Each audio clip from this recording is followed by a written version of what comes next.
Eesti Kroon. Saade rahast, pangandusest, investeerimisest ja majandusest. Saate toob teieni Tartu Hoiu-laenuühistu.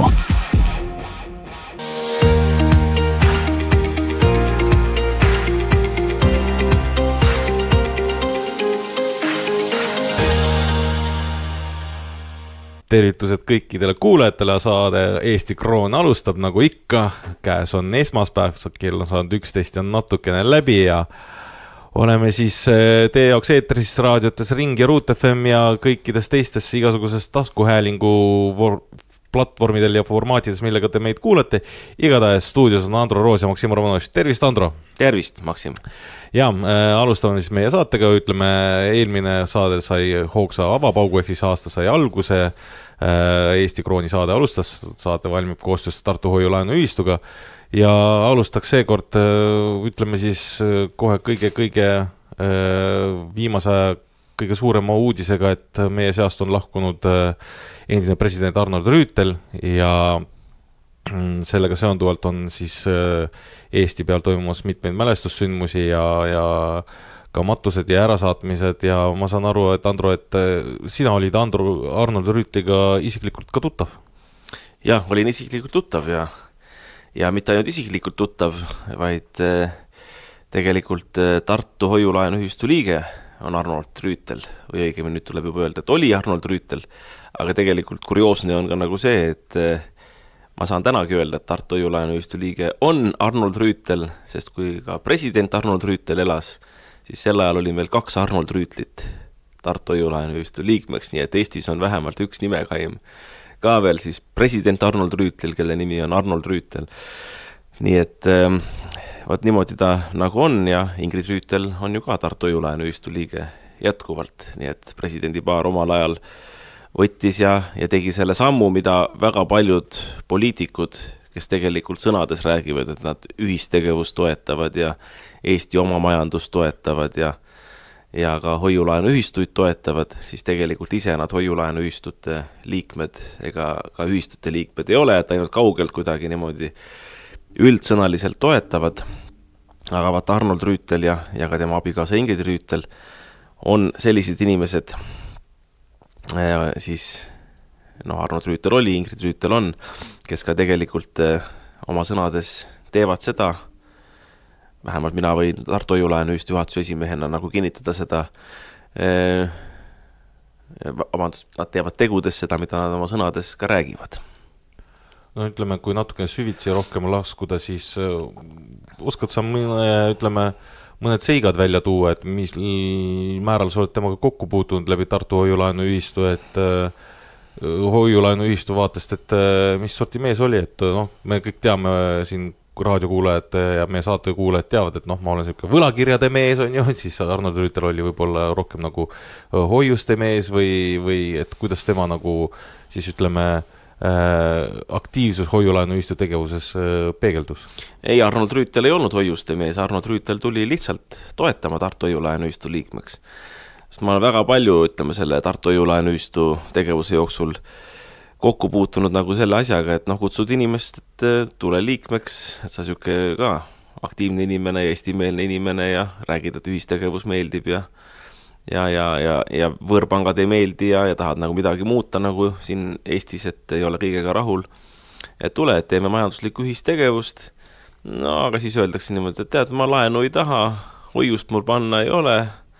Nüüd öeldakse ka seda, et ma ei saa ära tulla sealt arveldamast sealt Swedbankist, mul on sealt laen võetud nagu, kuigi tegelikult saaks ikka tulla ära. Võlakirjuga osta ei taha ja mis ma ei hakka praegu tulema, et mul raha ka vähe nagu, eks ole. Aga kui sa mõtled nagu selle peale, et 10 eurot sisseastmismaks, mis see siis ka ära ei ole, et ma veel kord ütlemas kunagi olen räänud, et palju suitsupakk maksab, eks ole.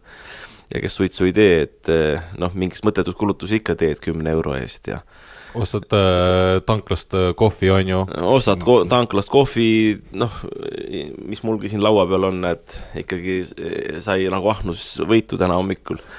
Et tulin ostsin kohvi või mis iganes mõttetuid kulutusi nagu tehakse, et tellid kas või mingisugust sopa ajakirjandust, tead siin postkasti, helistab keegi, et kas tahate tellida Postimeest või seda asja.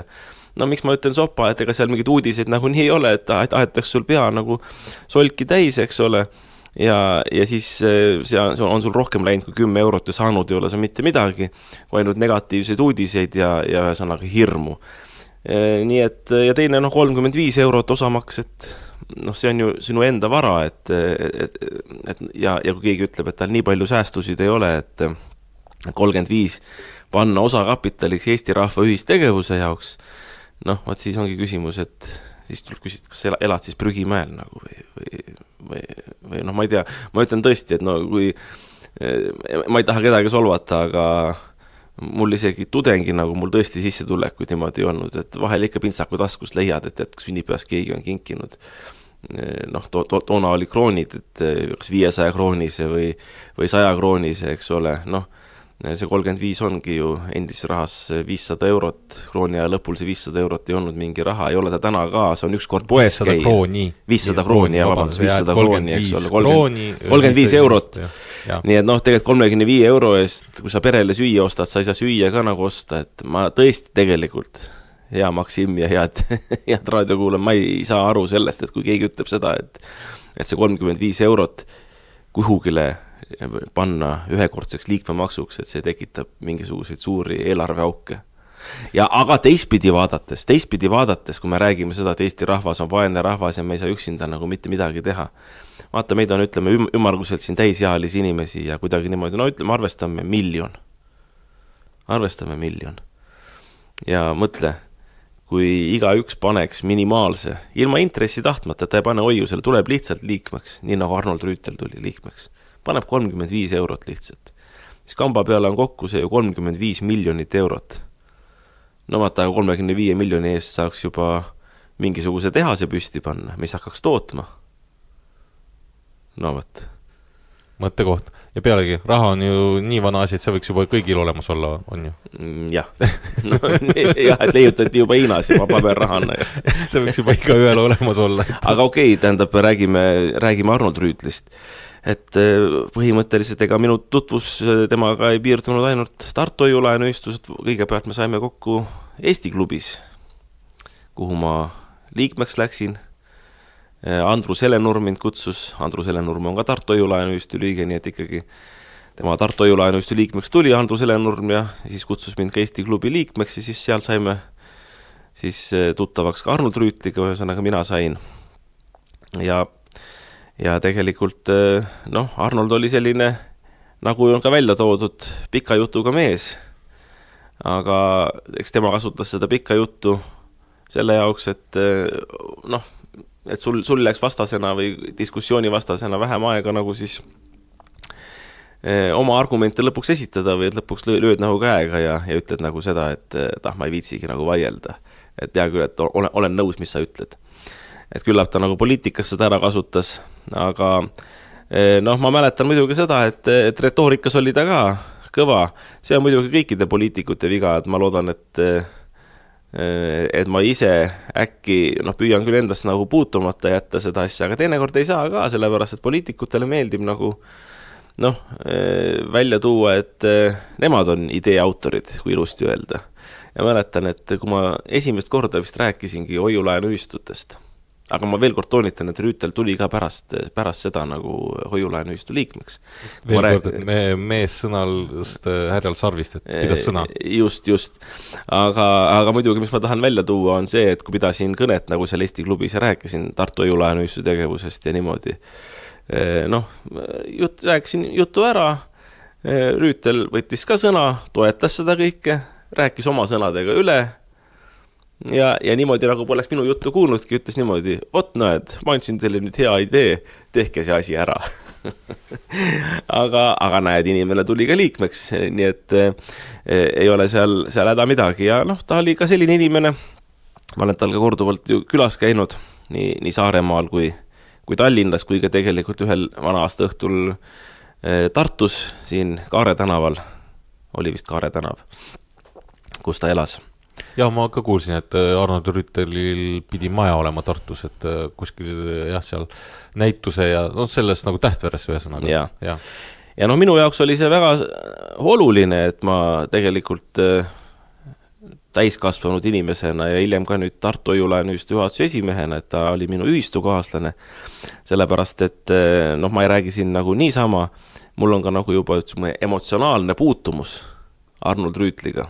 Ma usun, et väga paljudel on see, aga ma meenutan seda, et kui ta 92. aastal presidendiks ei saanud, siis meie perekond oli küll nagu väga pettunud, ausalt öeldes. Meie perekond on, noh, ei ole kunagi nagu siuksed tõusiklikkuse poolt olnud, vaid me oleme siuksed lihtsad Eesti inimesed olnud alati.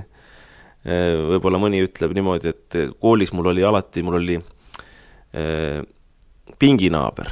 Mul oli pinginaaber ja meil oli programmeerimistund ja siis me programmeerisime nagu siukseid lihtsaid programme, mille tulemus, kus sa pidid nagu vastama nagu seda, et keda sa presidendiks soovid, no see oli vist 96 aasta juba seal niimoodi ja edasi. Et noh, et tema programmi lõpptulemus oli see, et kui sa nagu Arnold Rüütli poolt hääletasid, et siis sa olid nagu loll, aga minu puhul oli nagu see, et kui ta minu programmi lahendas, et kui ta seal vastaskandidaati pani, tema nime jätan ütlemata, kõik teavad, et siis hoopis tema oli loll. Nii et noh, minule nagu meeldis, pinginaaber ütles küll, et noh, et sa oled loll, et Arnold Rüütlit nagu toetad, et ta niimoodi käib sitaste kirsadega ringi nagu, eks oled vana põllumees. Aga ma ei tea, Eesti rahvas ongi nagu maarahvas, et minule just see nagu meeldib, et me tegelikult võiksime kas just sitaste kirsadega ja ma ei usu, et Arnold Rüütel ka sitaste kirsadega linnatänaval käis, seda kindlasti mitte, laudas kindlasti, aga laudas tuleb ju meie toit ka nagu, nii et võiksimegi selles mõttes põllumajandusega nagu rohkem tegeleda. Teeme siin aga kiire hingetõmbepausi ja siis oleme tagasi.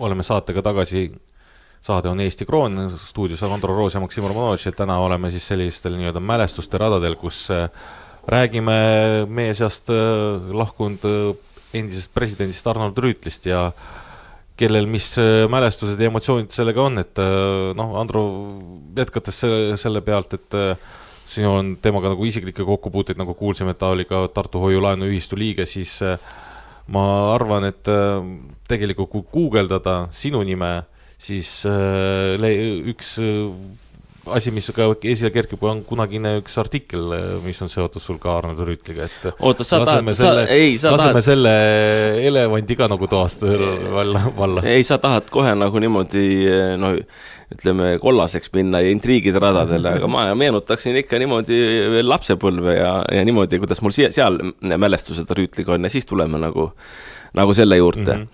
Nimelt, kui 96 aasta oli, ma jälgisin koos emaga televisioonis presidendi valimisi, olid jälle vastamisi Lennart Meri ja Arnold Rüütel ja siis ma väga lootsin nagu seda lapsena, et Arnold Rüütel saab presidendiks, aga loeti kokku, mäletan, kuidas ikka loeti, et Lennart Georg Meri ja Arnold Rüütel ja kahjuks Lennart Georg Meri sai rohkem hääli, Arnold Rüütel kahjuks ei saanud presidendiks ja tead, mina hakkasin nutma kohe lapsena nagu sellest.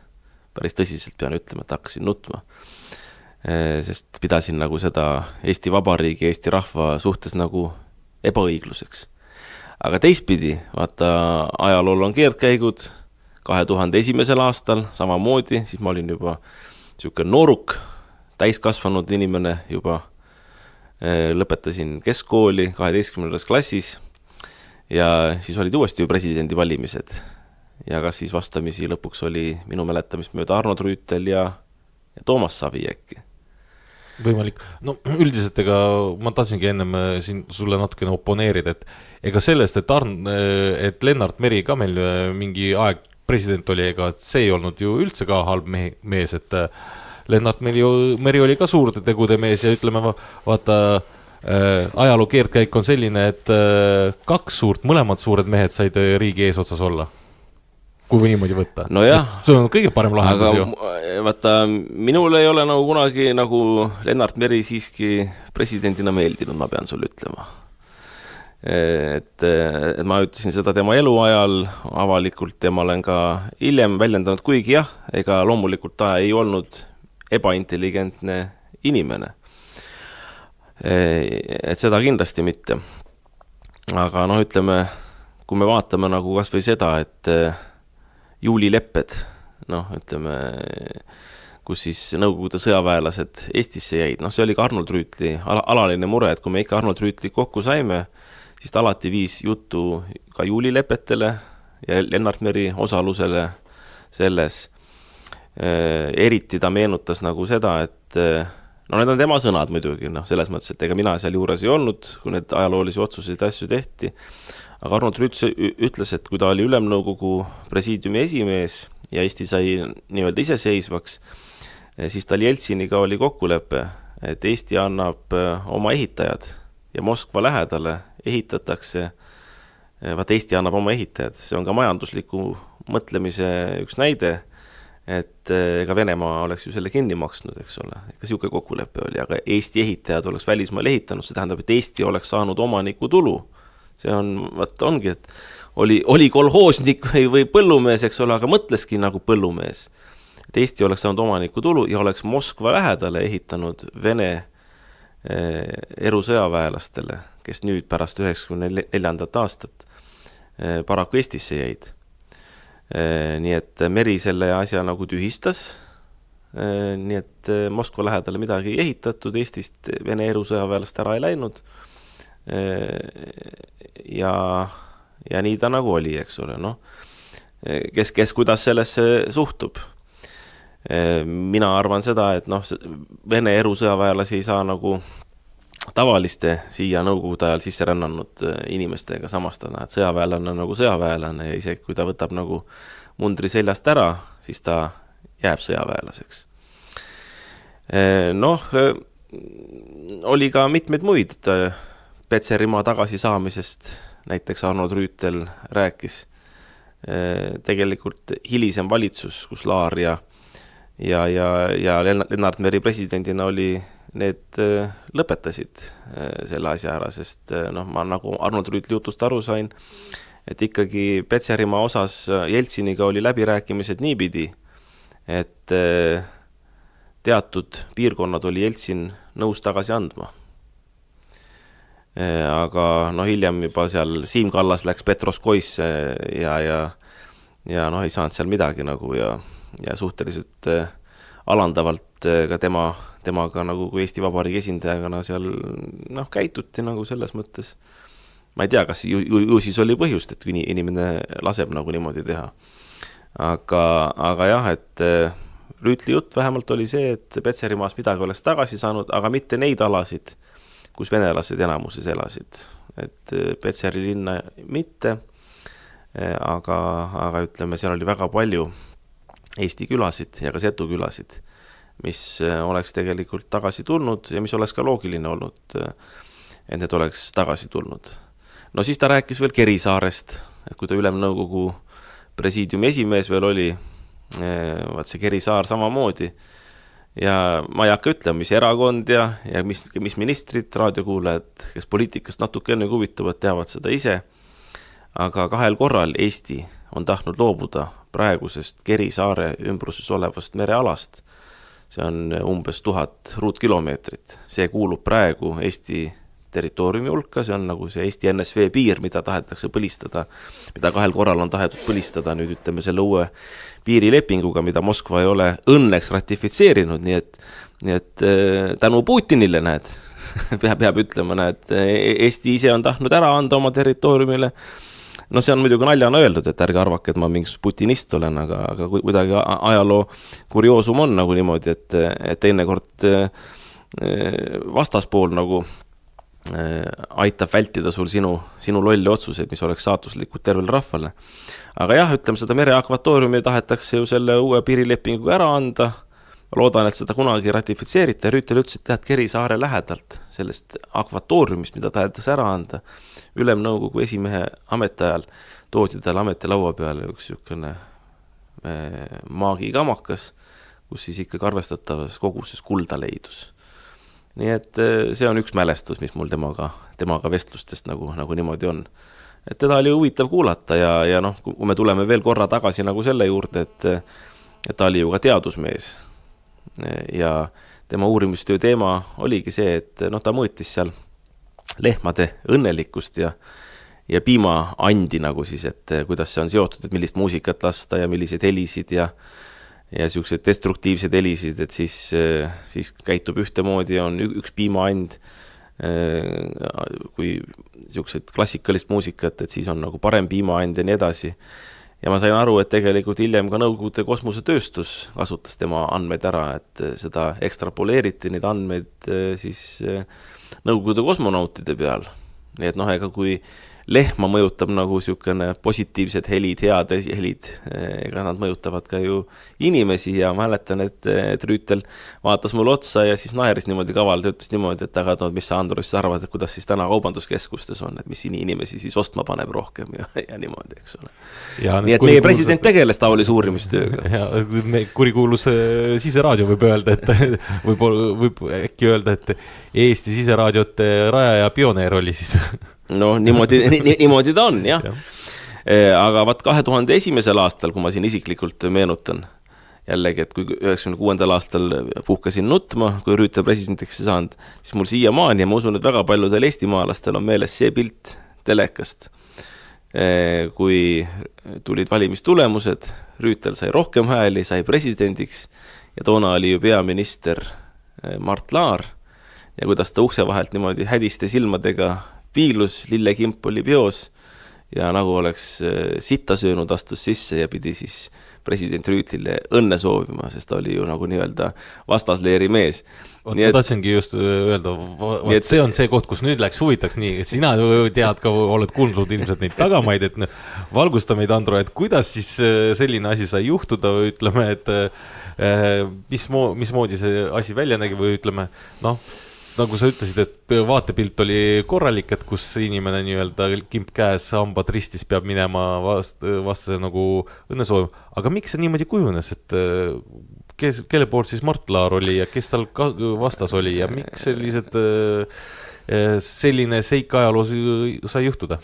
No vaata, üks asi, kus ma olen ka sõna võtnud nagu ja mida ka Rüütel alati rõhutas, oli ju see, et tegelikult kui Eesti sai taas iseseisvaks, siis ÜRO reeglitele tuginedes Eesti ja Soome asuvad nii lähedal, et nende merepiirid tegelikult on võimalik kokku puutuma panna. Ja nad puutusidki kokku kuni 93. aastani tegelikult. Ja jällegi, kes siis valitsuses olid ja kes olid presidendid, asjad, välisministrid. Tõmmati ju eemale merepiirid, tekitati rahvusvaheline vöönd sinna vahele, kuhu rajati Nord Stream 2, Nord Stream 1, kus hiljuti need Vene varilaevastikud asjad sõidavad. Kui oleks see riigipiir, siis näiteks see viimane varilaev ei saaks niimoodi parkida nagu sinna ja midagi seal uurida või sondeerida, vaid ta peaks ikkagi normaalkäigul läbi sõitma nagu selle mereala. Nii et vaata, need otsused on kõik nagu sellised, et need on pika vinnaga asjad. Et siin ongi nagu näha, et kui mina ei oska ka ju mingisugustest Arnold Rüütli otsustest või otsuste tagajärgedest niivõrd palju rääkida, sest vaata sel ajal, kui tema oli Eesti Vabariigi president, siis oli see Eesti Vabariik juba välja kujunenud. Sellega ma temaga muidugi nõus ei olnud, et me Euroopa Liitu läksime. Mina olin ja olen Euroopa Liidu suhtes mitte skeptiline, vaid väga kriitiline. Aga ma saan aru, et see oli ka mingis mõttes sundkäik ja ega paljuski ei ole süüdi Euroopa Liit, paljuski on nagu küsimus nagu selles, et meie läksime Euroopa Liitu, kui võtta Euroopa Liidu võrdpildiks ülikool, läksime ülikooli, aga ise olime veel lasteaia lapsed. Nii et sellepärast oleme ka lutti saanud sealt Euroopa Liidust ja sellepärast oleme sealt rohkem kahju saanud kui kasu. Et see on nagu ka selgest, bürokraatia on nagu kasvanud ja ega lõppkokkuvõttes mille järgi hinnata, et tööstused on ju kadunud Eestist. Tööstused on kadunud ja oleme jõudnud, kus me oleme siiamaani kiitnud, et oleme madala maksukoormusega riik, oleme jõudnud tegelikult väga kõrge maksukoormusega riigini ja sellise maksukoormusega riigini, kus on igasugused maksud, küll on tarbimismaksud, küll on varamaksud, ühesõnaga, et iga liigutus või liigutamatus, mida sa teed, kõik on nagu maksustatud. Ja ettevõtlus kaob ja tootmine kaob, nii et midagi head seal ei ole.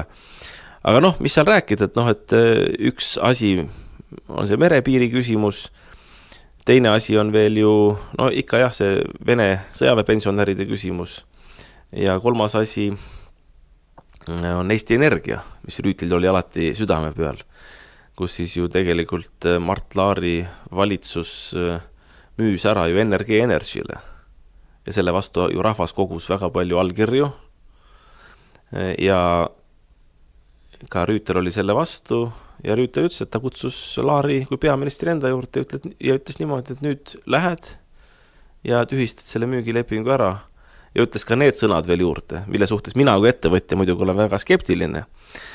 Aga noh, Rüütel oli ju eluaegne poliitik ja nii-öelda ametnik, vaata, ega ta eraettevõtlusega nüüd uuel ajal ju tegelenud ei olnud, ütles, et ükskõik kui palju see maksab, tühistad ära ja toome riigile tagasi.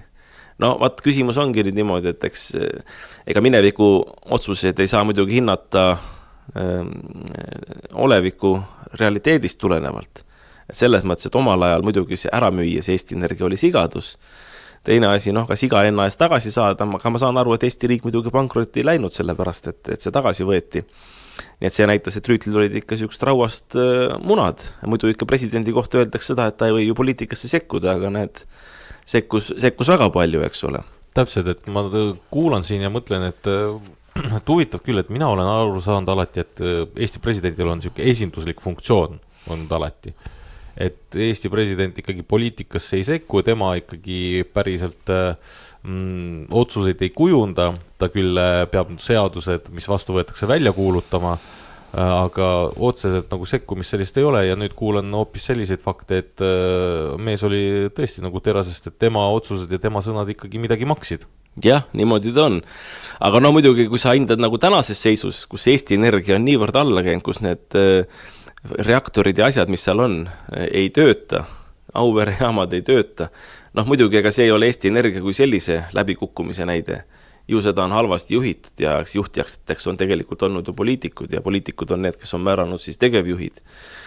Ja järelikult nad ei ole oma ülesannete kõrgusel olnud, nii et Eesti Energia tegelikult on hale vari sellest täna, mis ta oli, noh, millisena me saime ta tegelikult nõukogude ajal, sest olgem ausad, ega elektrifitseerimine ja Eesti elektrisüsteemi ülesehitamine toimus nõukogude ajal, sealt me pärandina ta saime, oleksime pidanud paremaks tegema, aga sisuliselt me oleme täna ära lammutanud oma elektrisüsteemi, nagu ka majandussüsteemi. Nii et noh, võib-olla ei olekski halb olnud nagu see, et see Laari otsus, et oleks ameeriklastele kätte jäänud ja oleks siis ameeriklaste erafirmana pankrotti läinud. Sest ma usun, et no meil need, okei, see on palju öeldud, mitte et ma ei usu, vaid ma kardan faktidele tuginedes, et Nordica on pankrotti läinud, Estonian Air on pankrotti läinud, Operaili on riiklikult ära krutitud ja siis maha müüdud. Ühesõnaga, seda nimekirja võiks väga palju jätkata, et ega Eesti riigi ettevõtted ei ole ükski riigi käes olnud õitsval järjel, et sellest tulenevalt ma ei näe nagu Eesti Energial väga head tulevikku nagu. Nii et võib-olla oleks parem olnud see Laari otsus, et oleks ameeriklaste käest tulevikus pankrotti läinud. Ja võib-olla ta olekski juba pankrotis olnud ja võib-olla oleks praegu elektrisüsteem parem olnud sellest tulenevalt. No jah. Aga noh, vaata, see on nagu see oleksid ja oleksid hoida mitte midagi nagu. Ja ma lihtsalt arutlen nagu siin raadioeetris. Nii, aga pöördes selle juurde. Ja siis isiklik mälestus veel, et Arnold Rüütel meenutas mulle alati minu vanaisa, nad olid ühe ajastu mehed, Arnold Rüütel 1928 sündinud, minu vanaisa oli 1924. No selle ajastu mehed olid kõik sellised tõsised Eesti mehed tegelikult, kõik see rääkimismaneer ja suhtlemismaneer, selline rahulikkus. No minule see väga nagu imponeeris ja eks see oli ka see, mis tõi võidu koju, kui ta Moskvas käis läbi rääkimas. Vaata, kui täna sellised mehed nagu Arnold Rüütel käiksid Moskvas, mitte Moskvas, aga Brüsselis läbi rääkimas või Washingtonis läbi rääkimas. Ma usun, et meil oleks Eestil palju parem positsioon Euroopa Liidu liikmena ja ka NATO liikmena. Sest ega Euroopa Liidu liikmelisus ja NATO liikmelisus ei saa ju seisneda selles, et kuskil ainult kaasa noogutada. Vaid see peab ka olema niimoodi, nagu Arnold Rüütel oli, et meie Eestis otsustasime. ja minul volitusi ei ole, ühesõnaga hakata siin ümber otsustama või allkirjasid tagasi võtma. Ja nagu ta ütles kõrgetel kindralitel, ütleme putšipäevadel, kes tulid võimu üle võtma, et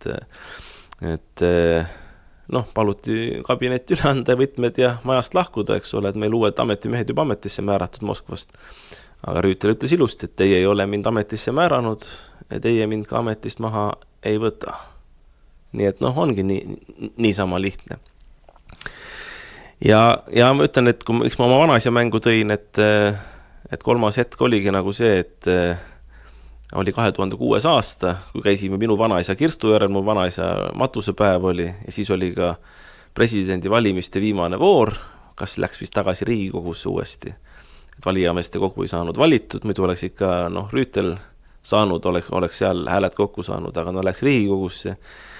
Riigikogus on meil ikka ju teada, mis jõud enamasti olnud ja valiti Toomas Hendrik Ilves, Ameerika maamees presidendiks, nii et enne kui mu vanaisa mulda sängitasime, enne siis tulid sellised uudised seal matuse rongkäigus ja mul oli ausalt öeldes väga kurb sellest. Aga näed, elu läks edasi, saime Rüütliga isiklikult tuttavaks Eesti klubi liikmena ja Tartu Hoiu-laenuühistu liikmena ja pajatas mulle oma mälestusi, mida ma sain teile natukene edasi rääkida ja niimoodi ta nagu oli. Teeme siin ühe kiire pausi ja siis oleme tagasi saatega Eesti Kroon.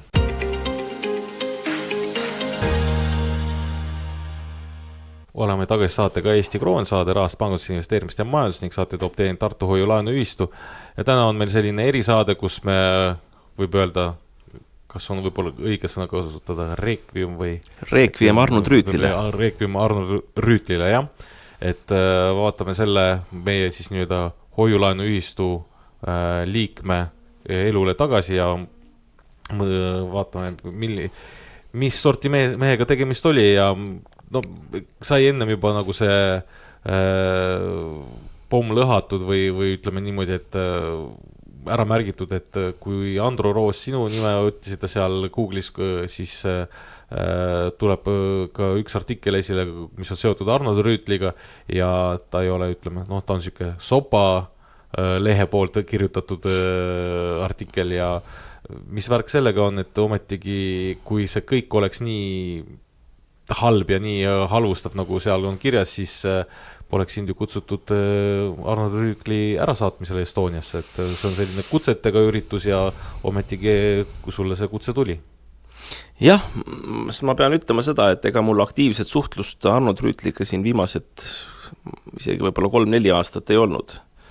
Et ta saatis mulle ikkagi jõulukaarte, tema kantselei, ütleme, saatis jõulukaarte. Ega president ei jõuagi kõigil isiklikult saata. Varasematel aegadel me ka helistasime ja kusjuures ei olnud niimoodi, et Muhamed peab mäe juurde minema. Ega mägi tuli Muhamedi juurde ka, et ega Rüütel helistas mulle ise. Ja me olime isegi nii tuttavad, mitte kelkimise mõttes, aga ma olin nagu lihtsalt, tead, ma ju rääkisin seda, et kui ta presidendiks saan, ma lapsena nutsin, eks ole. Ja hiljem siis vana härra tuleb ja Eesti president on rahvusvahelisel areenil olnud kõik nii edasi ja ühesõnaga küsib nõu näiteks, et millist arvutit ma peaksin ostma. Et meil on ka sellised vestlusi olnud, et ma tahan lapselapsele kingitust teha, et mis sa, Andro, arvad, et sa oled ka, ütleme, selle ajastu inimene, sama vana, et kas see võiks sobida. Ma olin tõesti meeldivalt üllatunud. Aga viimased mõned aastad me ei suhelnud pärast seda, kui ka tema maja valmis sai. Aga jah, ütleme enne, kui majast räägime, ma tõesti olen ka meeldivalt üllatunud, sellepärast, et mind ei ole kunagi kutsutud riiklikule üritusele. Ja ma ei ole taotlenudki seda, ei ole mind presidendi vastuvõtule ega roosiaeda ega ei ole mind Riigikogusse kutsutud rääkima eriti tähtsatel riiklikel küsimustel, nagu mõnikord tavatsetakse kutsuda. Ainult vaibale oled käinud seal ministeeriumides ja siukstes kohtades, eks ole. Aga jah, oli suur üllatus, kui eelmine nädal alguses riigi protokolli osakond, või kuidas see nimi täpselt oli, saatis siukse ametliku kutse riigivapiga ja kõigega meili peale ja palus kinnitada või tagasi lükata osalemine siis riiklikul matuse tseremoonial Estonia teatris, kus ma siis laupäeval käisin nüüd. et ja noh, võtsin mu loomulikult vastu, sellepärast et Arnold Rüütel oli ikka Eesti president ja noh, ega halb öelda, aga matused on ka ükskord elus ju nagu, eks ole, et kui võimalik, siis tuleb ikka minna. Ja ma läksin. Ja aga muidugi üllatus oli suur, sellepärast ma küsisin ka näiteks Toomas Pauri käest, kes oli Arnold Rüütli kampaaniajuht presidendiks saamisel, sest ega tema koduerakond Rahvaliit ei uskunud alguses ja ei esitanud Rüütlit ametlikuks presidendikandidaadiks, vaid pigem oli nagu Toomas Savi selja taga, Rüütli vastaskandidaadi selja taga. No muidugi siis, kui Rüütel presidendiks sai, et siis juba loomulikult Rahvaliit tunnistas ta omaks, sest ta oligi ju Rahvaliidu auesimees ja hiljem EKRE auesimees. Aga põhimõtteliselt Toomas Pauri, kes tema kampaaniajuht oli, kellega ta alguses siis mööda Eestit ringi sõitis ja nii edasi, et teda ei kutsutud, et siis mul isegi natuke oli piinlik, et ega minu roll tegelikult Arnold Rüüti elus on suhteliselt tagasihoidlik. Mina ei ole nende otsuste juures olnud ja mina ei ole tema presidendiks saamise juures olnud ja kuigi ma olen südames teda nagu alati toetanud, aga näed, see kutse tuli ja loomulikult ma võtsin vastu ja eks ma aiman seda, et vast see kutse oli siis seotud sellega, et ma aitasin tal ehitada maja, et vanahärra saaks lõpuks oma koju ja muidugi ma olen väga palju peksa saanud ajakirjanduses, nagu sa ka ütlesid, et ikka ma arvan, et 10 artiklit on nagu olnud ja eks enamik sellest on nagu niisugune pahatahtlikkus ja niisugune ajakirjanduslik vahu üles keerutamine ja noh, kaugeltki kõik ei ole tõsi, nagu mis seal on kirjutatud. Aga mis ma pean Rüütli ja proua Arnold Rüütli ja proua Ingrid Rüütli kasuks ütlema, sest nemad ei läinud kunagi selle mustamisega kaasa. Ega põhjust ka ei olnud, aga sest tegelikult mina isiklikult muidugi käsi seguseks ei teinud, et ma isiklikult ehitamas ei käinud, aga tõesti see niimoodi oli, et Arnold Rüütel ühel hetkel palus, kuna ta teadis seda, et mina ka Tartu Hoiu-laenuühistus toimetan ju, ütleme, elamuehituste ja asjadega, et palus, et kas ei ole võimalik leida niisugust usaldusväärset ettevõtjat või inimest ja muide, väga oluline oli nende jaoks see, et objekti juht oleks aus pereinimene. Ja ongi. Pereinimene, see oli väga oluline, nii et igal pool olid Arnold Rüütil nagu ikka väärtused, et ikkagi tegudes ka. Ja leidsin selle ehitaja Tartu Hoiu-laenuühistu liikmete seast ja muidugi mina sain peksa, ehitaja sai kõige rohkem veel peksa, nagu eks ole, et ikka oli halvasti ja ei olnud tähtaegadeks ja nii edasi. Aga muidugi see töö oli ka nagu rätsepa töö selles mõttes, et väga palju sai projekti muudetud ka Rüütlite enda poolt ja seetõttu venis ka see objekt ja nagu öeldakse, et head asja tulebki teha nagu kaua aega, et algsed tähtajad olid algseteks tähtaegadeks, aga tõesti seda projekti tuli muuta, et seal tuli lift juurde näiteks. Liftile tuli teha erikonstruktsioon, kus siis lift sõidab ka katusele näiteks, eks ole, ja ta peabki sõitma nagu, et algses projektis seda lifti ei olnud, et kuhugile, kui sa liftiga üles lähed, et pead nagu igale poole nagu saama, sest ütleme, vanemad inimesed, liikumine halb. Nii et see sai nagu seal tehtud ja kõik need asjad võtsid muidugi aega, aga ajakirjandus käsitles seda küll seal mingisuguste äritülidena, millised seal tegelikult ei olnud sisuliselt. See oli siuksed meelevaldsed järeldused ja küll sellega, et raha ei ole, selles ei olnud ka küsimus, et ühesõnaga tühja sellega lõpuks sai valmis, aga mis huvitav on, mis ma ajakirjanduse poole pealt tahan öelda, et Rüütlite osas ei ole midagi halba öelda, Rüütlid olid alati jäid nagu väärikaks selles protsessis, olid rahulikud ja aktiivselt osalesid, ütleme, oma kodu tegemisel, et seal projektide tegemisel ja asjaajamisel ja see oli väga tore. Aga oled sa ajakirjandusest lugenud, et mustamisartikleid olid väga palju, aga oled sa ehitaja või ka minu suhtes näiteks näinud mõnda positiivset artiklit, et näed, Rüütli maja on valmis, et suur tänu Andro Roosile, Ronald Läänele, Tartu Hoiu-laenuühistule ei ole siukest, eks ole. Nii et nii ta nagu on. Ja mul on hea meel jah, et Rüütel sai ikkagi paar aastat elada oma uues kodus.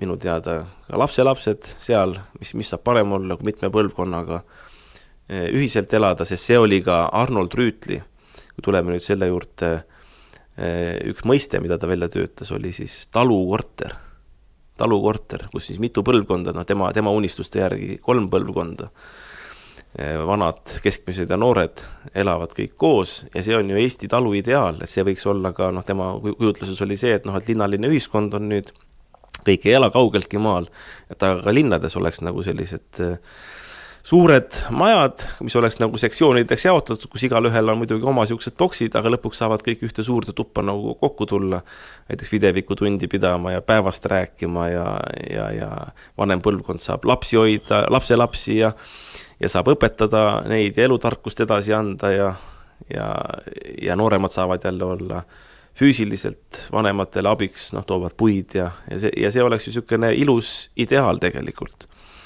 Nii et see oli ka siukse Arnold Rüütli läbivaks jooneks ja lõpuks ta ka oma kodu niimoodi kujundas. Jah, selline see tänane saade sai, mina ütlen siia vahe kommentaariks ainult seda, et presidentidest rääkides siis minu peas millegipärast ongi, et on Lennart Meri, on Arnold Rüütel ja mõelda siis jah, et hetkel olev, kohe tuleb, et praegu hetkel olev ametisse olev president loomulikult tuleb pähe. Aga ja mina muidugi siin kõrval toonud ka ikkagi Konstantin Pätsi, kes on alati ka mulle olnud suureks eeskujuks.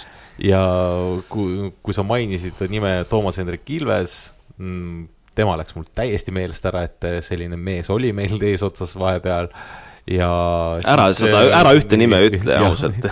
Ja siis meie esimene naispresident ka, et reaalselt nemad nagu lipsasid peast ära, et kui jutt käib ikkagi, kui öelda sõna president, Eesti Vabariigi president, siis hetkel minul vähemalt tuleb ette, ongi pilt Lennart Meri ja Arnold Rüütel, et need on need mehed, kes on nagu jäädvustanud ennast nagu tõesti president. No jah, ja ikkagi ka kolmas Konstantin Päts, kes need 3 inimest juba, ütleme, keha hoiakult ja kõnemaneerilt olid sellised mehed, kes andsid presidendi mõõdu välja.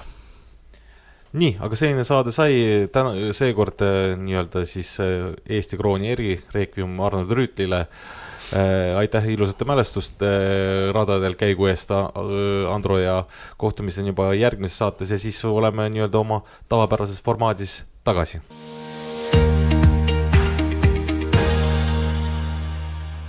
Eesti kroon.